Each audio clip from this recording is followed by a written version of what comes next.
Hello friends, आप सभी का जेम क्लास में स्वागत है। हम साइंस के क्वेश्चनों की सीरीज कर रहे थे जो कि आपके आने वाले एग्जाम्स के लिए बहुत महत्वपूर्ण है। तो आपको आपके जो एसएससी जीडी की यदि हम बात करें या एमपी कांस्टेबल की बात करें या अदर एग्जाम जिनमें साइंस पूछी जाती है, तो उसके क्वेश्चन आप सभी को यहाँ पर मिलने वाले हैं जो कि आपके पुराने एग्जाम्स में आ चुके हैं। वो सभी क्वेश्चन यहाँ पर आपको मिलेंगे। तो हम हमारे पहले प्रश्न की ओर बढ़ते हैं कि जो पहला प्रश्न है कि मानव रक्त का पीएच मान कितना होता है। ऑप्शन ए है 3, ऑप्शन बी है 6, ऑप्शन सी है 7.4 और ऑप्शन जो डी है वह है 12। तो इसका जो सही आंसर है वह क्या है? ऑप्शन सी 7.4 जो है इसका सही आंसर है। अगले प्रश्न की बात करते हैं। अगला प्रश्न है कि मनुष्य के हृदय की समय सामान्य स्पंदन जो गति है वह प्रति मिनट होती है। आपसे पूछा गया है कि जो हृदय धड़कता है या स्पंदन को बोलते हैं धड़कना, तो वह 1 मिनट में कितनी बार धड़कता है। तो आप सभी को पता है इसका जो सही आंसर है वह क्या है? ऑप्शन बी 72 बार। जो हृदय है वह 1 मिनट में 72 बार धड़कता है। और अगले प्रश्न की ओर बढ़ते हैं। अगला सर्वदाता रुधिर वर्ग है। ऑप्शन ए है ए, ऑप्शन बी है बी, ऑप्शन सी है ए बी और ऑप्शन डी है ओ। तो आपसे पूछा गया है सर्वदाता। सर्वदाता जो होता है वह है ऑप्शन डी, इसका सही है ओ। ओ जो होता है, ओ में भी यदि आपसे बात की जाए तो ओ नेगेटिव, ओ नेगेटिव जो होगा वह क्या होगा? सर्वदाता। सर्वदाता रुधिर वर्ग क्या होता है? ओ। अगले प्रश्न की बात करते हैं कि आपसे पूछा गया है सर्वग्राही रक्त समूह होता है। ऑप्शन ए है ओ, ऑप्शन बी है ए बी और ऑप्शन सी है बी और ऑप्शन डी है ए। तो इसका जो सही आंसर है वह क्या है? ऑप्शन जो आपका बी है वह बिल्कुल सही है कि जो ए बी है वह सर्वग्राही होता है। ये सर्वग्राही, ये ओ से भी ले सकता है ब्लड, ये बी से भी ले सकता है और ये ए से भी ले सकता है। तो यह क्या है? सर्वग्राही है। अगले प्रश्न की बात करते हैं। अगला प्रश्न है कि एक ए बी ग्रुप वाला व्यक्ति खून दे सकता है। अब आपसे पूछा गया है जो ए बी ग्रुप वाला कोई व्यक्ति है वह किस किस को ब्लड दे सकता है, खून दे सकता है। तो ऑप्शन ए है ए और बी को, मतलब ए बी वाला जो है ए को भी ब्लड दे सकता है, बी को भी। तो ये ऑप्शन गलत है। ए बी वाला ए बी को नहीं दे सकता, केवल ए बी को। तो यह है ए बी वाला जो होता है वह ए बी को तो देता ही है। और अगले ऑप्शन आपको दिया है ए बी और ओ को, और इनमें से कोई नहीं। तो इसका जो सही आंसर होगा वह क्या होगा? ऑप्शन बी, केवल ए बी को। जो होता है, जो ए बी ग्रुप है वह केवल ए बी को देता है। अब अगले प्रश्न की ओर बढ़ते हैं। अगला प्रश्न है कि ओ रक्त समूह वाले आदमी का रक्त किसे दिया जा सकता है। ऑप्शन ए है ए रक्त समूह वाले को, ऑप्शन बी है बी रक्त समूह वाले को, ऑप्शन सी है ए बी रक्त समूह वालों को और ऑप्शन जो डी है वह है क्या? सभी रक्त समूह वालों को। तो इसका जो सही आंसर है वह क्या है? सभी रक्त समूह वालों को रक्त दे सकता है। कौन? ओ। ओ जो है वह सभी को रक्त दे सकता है। अब आपसे इसीलिए इसको क्या बोलते हैं? सर्वदाता, इसलिए बोलते हैं इसको सर्वदाता। यह क्या है? सभी को रक्त दे सकता है। अगले प्रश्न की बात करते हैं। अगला प्रश्न है कि मानव शरीर में रक्तचाप निम्नलिखित द्वारा नियंत्रित होता है। ऑप्शन ए है एड्रिनल ग्लैंड, ऑप्शन बी है थायराइड ग्लैंड, ऑप्शन सी है थाइमस और ऑप्शन डी है कार्प लुटियम। तो इसका जो सही आंसर है वह क्या है आपका? ऑप्शन ए इसका सही आंसर है, एड्रिनल ग्लैंड। एड्रिनल ग्रंथि जो होती है वह क्या होती है? रक्तचाप को नियंत्रित करती है और इसी से निकलता है कौन? एड्रिनल हार्मोन, जिसे क्या बोलते हैं? लड़ो या मरो हार्मोन। अगले प्रश्न की बात करते हैं। अगला प्रश्न है इंसुलिन की कमी के कारण होने वाला रोग है। इंसुलिन की कमी से कौन सा रोग होता है? ऑप्शन ए है बेरी, ऑप्शन बी है डायबिटीज, ऑप्शन सी है कैंसर और ऑप्शन डी है एनीमिया। तो इसका जो सही आंसर है वह क्या है? ऑप्शन बी इसका सही आंसर है डायबिटीज। डायबिटीज हो जाती है किससे? इंसुलिन की कमी से। इंसुलिन जो होता है वह ग्लूकोज जो होता है ग्लूकोज को ग्लाइकोजन में बदलने का काम करता है। ग्लाइकोजन में बदलने का काम कौन करता है? इंसुलिन करता है। तो जब इंसुलिन की कमी हो जाती है तो ग्लूकोज जो होता है ग्लाइकोजन में परिवर्तित नहीं हो पाता है और ग्लूकोज क्या करने लगता है? ब्लड में मिलने लगता है। जो ग्लूकोज है वह किस में मिलने लगता है? ब्लड में। तो जिसी को क्या बोलते हैं? कि डायबिटीज बोलते हैं। अगले प्रश्न की बात करते हैं। अगला प्रश्न क्या है कि मानव शरीर में क्रोमोसोम गुणसूत्रों की संख्या होती है।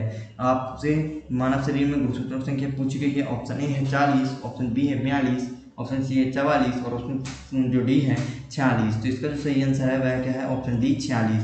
46 गुणसूत्र जो होते हैं मानव शरीर में पाए जाते हैं। या फिर आपसे बोल सकता है 23 जोड़ी, 23 जोड़ी बोलेगा, या फिर आपसे बोलेगा 46 गुणसूत्र। तो 46 गुणसूत्र किसमें होते हैं? मानव शरीर में पाए जाते हैं।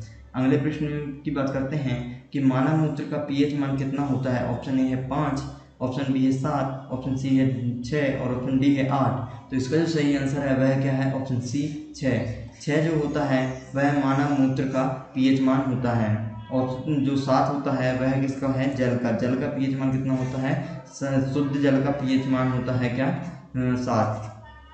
अगले प्रश्न की बात करते हैं कि अगला प्रश्न है कि मानव शरीर की सबसे छोटी हड्डी है। ऑप्शन ए है फीमर, ऑप्शन बी है स्टेपीज, ऑप्शन सी है कशेरुक और ऑप्शन डी है कपाल हड्डी। तो इसका जो सही आंसर है वह क्या है? आपका ऑप्शन बी स्टेपीज। स्टेपीज जो कि कान में पाई जाने वाली हड्डी है, कान में पाई जाती है, यह मानव शरीर की सबसे छोटी हड्डी है। और यदि हम फीमर की बात करें तो यह सबसे बड़ी हड्डी है, मानव शरीर की सबसे बड़ी हड्डी है क्या? फीमर। यह कहाँ पर पाई जाती है? आपकी पैर में पाई जाती है। यह कहाँ पर पाई जाती है? पैर में पाई जाती है। अगले प्रश्न की बात करते हैं कि अगला प्रश्न है कि मानव शरीर का सामान्य तापक्रम होता है। ऑप्शन ए है 38 डिग्री सेल्सियस, ऑप्शन बी है 98 डिग्री सेल्सियस, ऑप्शन सी है 37 डिग्री सेल्सियस, ऑप्शन जो डी है 98.6 डिग्री सेल्सियस।